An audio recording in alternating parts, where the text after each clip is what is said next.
Hello ಸ್ನೇಹಿತರೆ, ಎಲ್ಲರೂ ಚೆನ್ನಾಗಿದ್ದೀರಾ? ಇವತ್ತು ಮತ್ತೊಂದು ಸಂಗತಿ ತಂದಿದ್ದೀನಿ. ಏನು ಅಂತ ನೀವು ಕೇಳ್ಬೋದು. ಏನಂದರೆ, ಪ್ರತಿದಿನ ರಾತ್ರಿ ಒಟ್ಟಿಗೆ ಕೂತು ಊಟ ಮಾಡೋದು ಅಭ್ಯಾಸ ಮಾಡಿದರು ನನ್ನಣ್ಣ.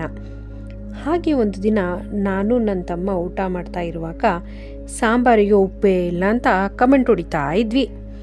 ಹಾಗೆ ಕಮೆಂಟ್ ಹೊಡಿಯುವಾಗ ನನ್ನ ತಂದೆ ಅದನ್ನೊಂದು ಎಕ್ಸಾಂಪಲ್ ಆಗಿ ತಗೊಂಡು ಒಂದು ಘಟನೆ ಹೇಳಿದ್ರು.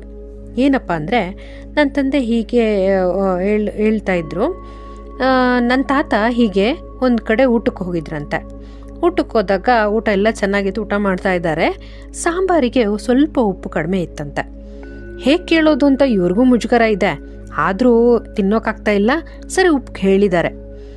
ಕೇಳಿದಾಗ ಅವ್ರ ಮನೆಯವರೆಲ್ಲ ನೋಡಿದರೆ ಆ ಕಾಕತಾಳಿ ಏನೋ ಅವ್ರ ಮನೆಯಲ್ಲೂ ಉಪ್ಪು ಇಲ್ಲ. ಸೊ ಹಾಗೆ ಅವರು ಅಕ್ಕಪಕ್ಕ ಮನೆಗಳ ಹತ್ರ ಎಲ್ಲ ಕೇಳಿದ್ದಾರೆ, ಉಪ್ಪು ಖಾಲಿಯಾಗಿದೆ. ಆ ವಿಷಯ ನಮ್ಮ ತಾತನ ಕಿವಿಗೆ ಬಿದ್ದಿದೆ. ಸರಿ, ಹೆಂಗಪ್ಪ ಇದೇನು ಕತೆ, ಹಿಂಗೆ ಮಾಡಿಬಿಟ್ಟೆ, ಪಾಪ ಅವ್ರಿಗೇನೋ ಅವ್ರ ಮನೆ ಪರಿಸ್ಥಿತಿ ಹೆಂಗಿತ್ತೋ, ಅವ್ರ ಸಂದರ್ಭ ಹೆಂಗಿತ್ತೋ ಅದನ್ನು ನಾನು ಯೋಚನೆ ಮಾಡಲೇ ಇಲ್ವಲ್ಲ, ಹೀಗೆ ಕೇಳ್ಬಿಟ್ನಲ್ಲ ನಾನು ಉಪ್ಪನ್ನ ಅಂತಂದ್ಬಿಟ್ಟು ಅವ್ರು ಮತ್ತೆ ಅದು ಎರಡೂ ಮಾತಾಡ್ದಲ್ಲೇ ಊಟ ಮಾಡಿ ಎದ್ದು ಬಂದಿಟ್ಟಿದ್ದಾರೆ.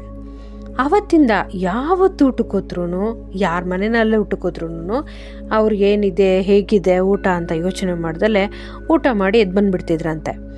ಸಪೋಸ್ ಮನೇಲಿ ಇನ್ನೊಬ್ರು ಯಾರಾದರೂ ಅವ್ರು ನೆಕ್ಸ್ಟ್ ಊಟ ಮಾಡಿದಾಗಲೇ ಗೊತ್ತಾಗ್ತಿತ್ತು ಅದಕ್ಕೆ ಉಪ್ಪು ಕಡಿಮೆ ಇದೆ, ಖಾರ ಕಡಿಮೆ ಇದೆ, ಆ ಥರ.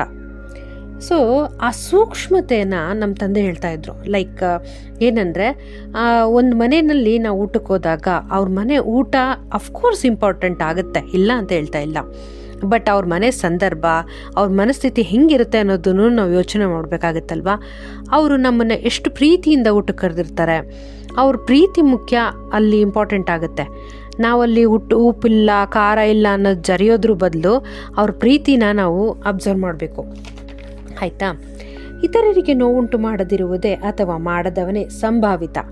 ಈ ಸುಭಾಷಿತದ ಒಟ್ಟಾರೆ ಸಾರಾಂಶ ಈಗ ನಾನು ಹೇಳಿರೋ ಸಂಗತಿಯಲ್ಲಿದೆ ಅಲ್ವಾ? ಸೊ ಇದು ನಿಮ್ಗೆ ಇಷ್ಟ ಆಗಿದ್ದರೆ ಲೈಕ್ ಮಾಡಿ, ಶೇರ್ ಮಾಡಿ, ಸಬ್ಸ್ಕ್ರೈಬ್ ಮಾಡಿ.